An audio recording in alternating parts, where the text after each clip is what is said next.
బాలకృష్ణ గారితో shooting experience ఎలా ఉంది? అలానే బాలకృష్ణ గారి షోలో ఎన్టీఆర్ గారి పేరు మర్చిపోయారని చెప్పేసి నిరసన వ్యక్తం చేశారు ఫ్యాన్స్ సోషల్ మీడియాలో. అది మీ దృష్టికి వచ్చి ఉంటుంది కదా. ఇద్దరితో వర్కింగ్ ఎక్స్పీరియన్స్ ఎలా ఉంది? ఫ్యాన్స్కి ఏం చెప్పదలుచుకున్నారు? నేను అంతకుముందు కూడా చెప్పానండి, బాలకృష్ణ గారితో తారక్ గారితో అంటే ఎంతమందికి దొరికితో తెలియదు అదృష్టం.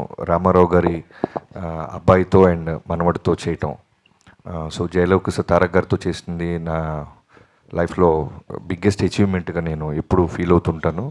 అది ఎప్పటికీ ఉంటుంది. అలానే బాలకృష్ణ గారితో ఇప్పుడు సినిమా చేయటం డాకు మహారాజ్ అనేది మళ్ళీ ఎక్స్ట్రాడినరీ జర్నీ లాగా ఉంది. సో ఇద్దరిలో కామన్ పాయింట్స్ చాలా ఉంటాయి. బట్ మొన్న ఎవరు అడిగినప్పుడు నేను చెప్పింది ఏంటంటే, ఫ్యాన్స్ని చాలా ఓన్ చేసుకుంటారు. అంటే వాళ్ళ ఫ్యామిలీలో జరిగిన ఇన్సిడెంట్స్ అయి ఉండొచ్చు, ఎవరైనా వాళ్ళు జర్నీ చేస్తుంటే ఫంక్షన్లకు వచ్చి వెళ్తున్నా, లేదు బాలయ్య బాబు గారు కూడా షూటింగ్ ఎవరైనా ఆయన దూరంలో మేము జైపూర్లో ఉన్నప్పుడు వచ్చిన, మారేడుమిల్లి అప్పుడు వచ్చిన ఆయన కోప్పడుతుంటారు. ఏంట్రా అంటే దాని రీజను, ఇంత జర్నీ చేసి వచ్చారు వాళ్ళు సేఫ్కి వెళ్తారా లేదా అని. సేమ్ తారక్ గారు కూడా మేము పూణేలో చేస్తున్నప్పుడు ఫ్యాన్స్ ఎవరైనా వస్తుంటే మ్యాక్సిమం అవాయిడ్ చేసేవాళ్ళు. ఏంటంటే ఓ రోజు చెప్పారు, బాబీ మనం అంతా ఇక్కడ కంఫర్టబుల్గా ఉంటాం, వాళ్ళు పాప నాతో ఫోటో దిగడానికో లేదా నాతో దూరంగా చూడటానికి వస్తుంటారు, మళ్ళీ వాళ్ళు వెళ్ళేదాకా నాకు బ్యాక్ ఆఫ్ ద మైండ్ అది ఉంటుంది అని. సో నాకైతే ఈ రెండు కామన్ పాయింట్స్ చాలా బాగా అనిపించినాయి.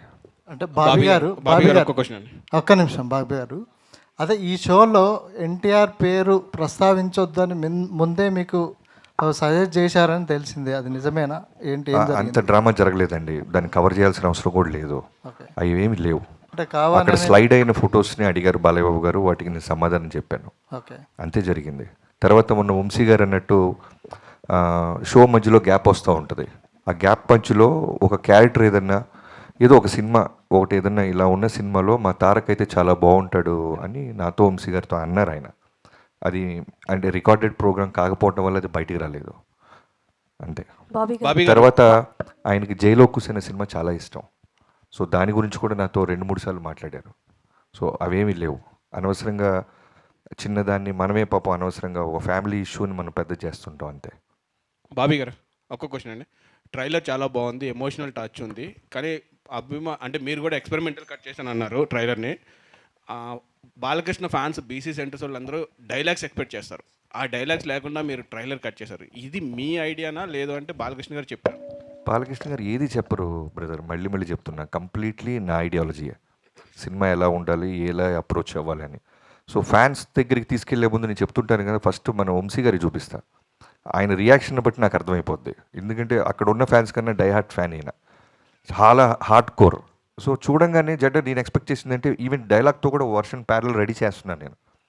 చూపించగానే చూపించగానే వెంటనే ఏంటంటే అదిరిపోయింది గురు అన్నారు. గురు నువ్వు చూసావా క్లియర్గా అన్న, అదిరిపోయింది గురు అన్నారు. డైలాగ్ లేదా అన్న, అవునా అవసరం లేదే చాలా బాగుంది, బాలయ్యబాబుతో ఇలా కొత్తగా వెళ్దాం అన్నారు. సేమ్ ఫ్యాన్స్ కూడా రిలీజ్ అవ్వగానే నేను చూస్తూ ఉన్నాను ట్విట్టర్ స్పేస్ అంతా, అందరూ కూడా చాలా చాలా పాజిటివ్గా అప్రిషియేట్ చేశారు. బాబీ గారు